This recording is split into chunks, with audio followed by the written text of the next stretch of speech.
New university education opportunities for students and people with working experience. The launch of the Shenzhou 17 mission. And a brief ground raid into northern Gaza by Israeli forces.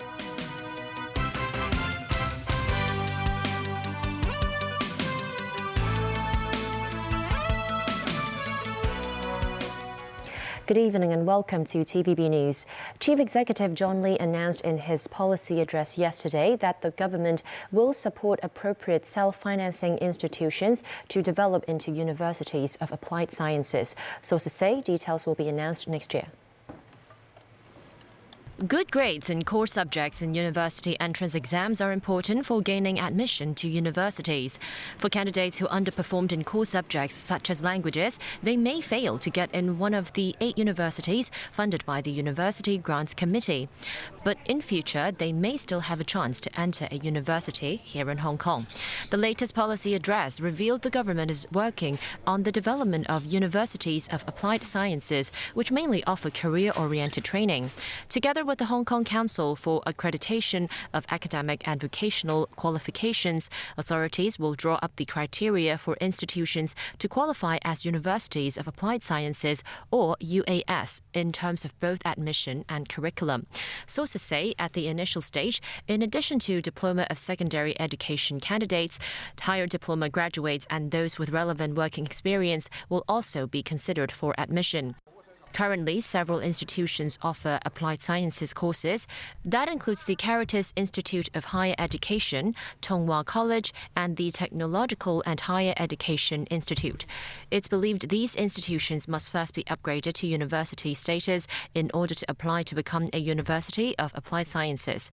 Authorities reportedly hope the move will change some people's negative perception of vocational training. Paul Lam, president of the Hong Kong Metropolitan University, said institutions that aspire to be one of the UAS should first communicate with relevant sectors before designing the curriculum. That should include what qualities they are looking for in graduates. Meanwhile, Victor Kwok, an assistant research director at our Hong Kong Foundation, said UAS and traditional universities enjoy similar recognition overseas, and UAS graduates' salaries are similar to those of universities. He added the city's government should take the lead in hiring UAS graduates. The policy address said the government will optimize the use of existing land to unleash its development potential. That includes revitalizing Hong Kong Station and nearby sites for land development. With Hong Kong status as an interchange station and the high-speed rail replacing intercity through trains, some land surveyors said they believe Hong Kong Station is suitable for new commercial and residential projects. Timothy Lee tells us more. Completed in 1975, Hung Hom Station was once the terminus of the Kowloon Canton Railway. However, the Hung Hom Immigration Control Point located inside the station has remained closed since the start of the pandemic. The station now serves as an interchange station for the Tuen Ma and East Rail lines, with platforms now located underground. In the latest policy address, the government suggested revitalizing Hung Hom Station and nearby areas for land development use, including the waterfront and pier facilities south of the Hong Kong Coliseum. Authorities have hired land surveyors to conduct preliminary inspections of the area to outline which facilities near the station are suitable for construction. This woman said it would be nice to include facilities for those who exercise, given the amount of people who regularly jog in the area. Currently, a hotel, a shopping mall, and some service apartments are located next to the interchange station. Hong Kong Institute of Surveyors General Council member Lau Chun Kong suggested the land development scheme could focus on further bridging between East Tsim Sha Tsui and Hong Kong. The government noted it will look into improving the pedestrian connections between Hung Hom and East Tsim Sha Tsui, as well as the waiting area at the Hung Hom Station Public Transport Interchange. A research team from the Hong Kong Polytechnic University earlier suggested implementing a green deck design and building food and drinks facilities near the Cross Harbour Tunnel Toll Plaza. Timothy Lee, TVB News. In the policy address, authorities have put on hold a plan to build the sandy-rich columbarium next to the Shenzhen border. They will instead use the land for innovation purposes. The chief executive said the decision was made because of already sufficient facilities to house ashes. Several lawmakers said they believe authorities should quickly provide a layout for the plan to build innovation-based facilities such as data centers because a steady supply of electricity and water will be needed. The previous administration's decision to build the columbarium at the SAR mainland border was met with objections from local and Shenzhen residents. Chief Executive John Lee was at the Legislative Council today for a Q&A session with lawmakers on the policy address. He said what's written on the blueprint will be done. That includes projects that have been studied for a long time, such as the mass transit system in East Kowloon and Kai Tak. One day after Chief Executive John Lee delivered his policy blueprint for the city, lawmakers had the opportunity to ask questions this morning. Some are concerned about any progress in building a green mass transit in East Kowloon and Kai Tak. Finally, after all the study, you have embarked on this project. Many residents in East Kowloon and Kai Tak want to know exactly when the mass transit system will be in place. They are afraid that you will be doing more studies and they have to wait longer.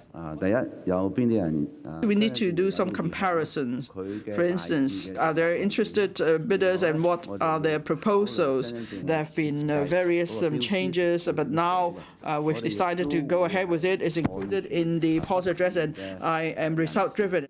Some lawmakers are concerned that many residents are troubled by an increase in phone scams as well as suspected fraud involving a cryptocurrency platform. This affects the well-being of our citizens. The police have been working hard to conduct the investigations. However, in light of the large number of victims, I wonder if the chief executive have any measures in place to help these victims and prevent these frauds. We will hold the criminals accountable, and we will stand with the victims. That means the devils are the ones who swindle money from people. Lee added scam phone calls have been a trend around the world. He said the Security Bureau and the police would hold seminars and invite the Interpol and mainland authorities to discuss solutions on how to tackle and prevent these scams. The Shenzhou 17 manned spaceship successfully blasted into orbit as 3 taikonauts begin a 6-month mission. The rocket carrying the spaceship was ignited at 11:14 this morning. The 3-man crew are all former Air Force pilots. They are the youngest team China has sent into space. The commander, Tang Hongbo, is 48. His colleagues Tang Shengjie and Jiang Xinlin are in their 30s. They will travel to China's Tiangong space station and replace another crew and carry out experiments. After 10 minutes, the spacecraft separated from a Long March 2F carrier rocket. The director of the launch center declared it a complete success. Elsewhere, Israeli troops and tanks launched a brief ground raid into northern Gaza earlier today, striking several Hamas targets. Israel is preparing for a full-scale ground assault in retaliation for Hamas attacks on October 7th. Some medical aid has reached several hospitals in Gaza, but UN agencies say a lack of fuel will curtail relief efforts. Meanwhile, U.S. President Joe Biden said a 2-state solution is the only way to ensure peace between Israelis and Palestinians. Nasvi Karim has more. Israeli tanks rumble into Gaza. But this is not the ground assault that Israel has promised. It's one of several short incursions by Israeli forces into Gaza territory, paving the way for an expected ground attack aimed at crippling Hamas and its ability to govern the enclave.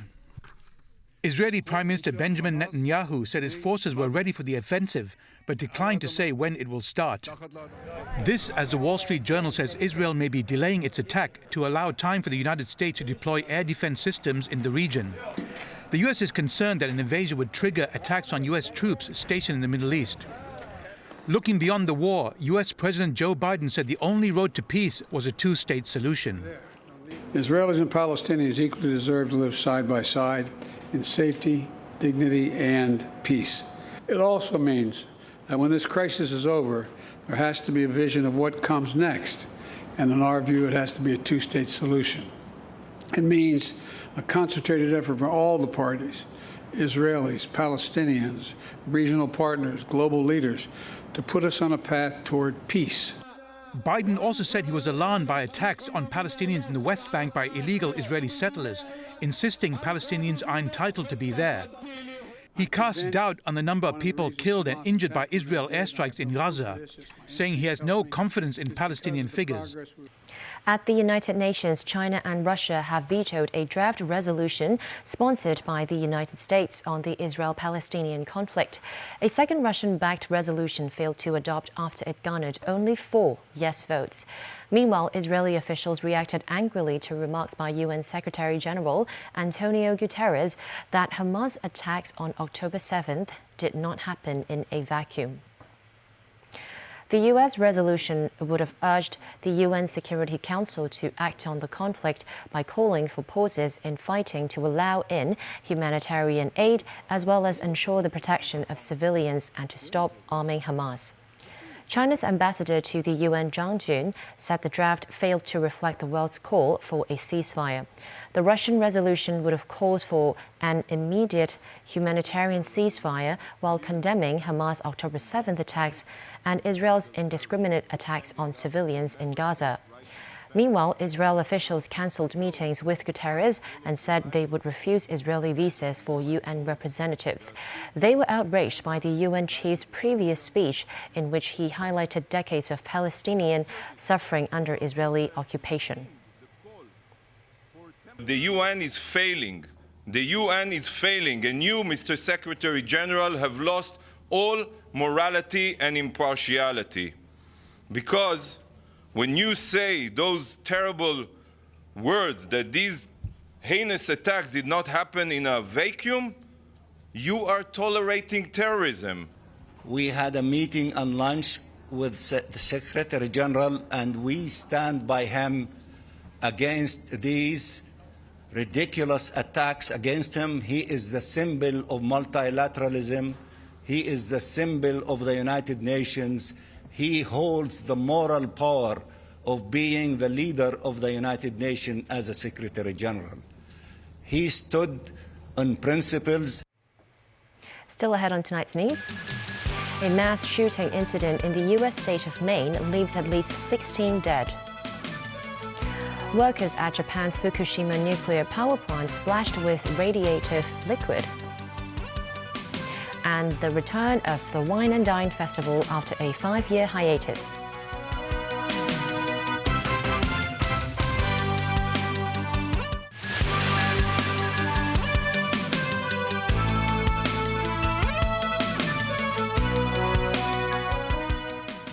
Welcome back to TVB News.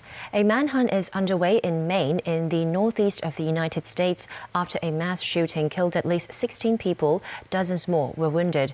The deadly rampage took place at a popular bar and bowling alley. Police are searching for the perpetrator. David Garrett reports. Alarming scenes outside of Spare Time Recreation, a bowling alley about 6 kilometres away from a restaurant where the other shooting incident took place in Lewiston, Maine. People flee. A shooter had been firing an assault weapon inside. Police cars arrived, but the gunman had left. Authorities launched a manhunt. Victims were filmed being loaded into ambulances and quickly sent to hospital. This man was one of over 100 inside who spoke of a narrow escape. There was a balloon. I had my back turned to the door. And as soon as I turned and saw it was not a balloon, he was holding a weapon, I just booked it down the lane, and I slid basically into where the pins are and climbed up in the machine and was on top of the machines for about 10 minutes until the cops got there. This is the man police are saying is a person of interest. 40-year-old Robert Card, a trained firearms expert with some military training. Reports say he had treatment at a mental health facility in recent months. Roads across the state were closed off. Residents were told to stay inside. Police converged around the town of Lisbon, where Card's car was seen. We have literally hundreds of police officers working around the state of Maine to investigate this case, to locate Mr. Card, who again is a person of interest and a person of interest only. And we'll continue to gather information so that we can bring the suspect to justice.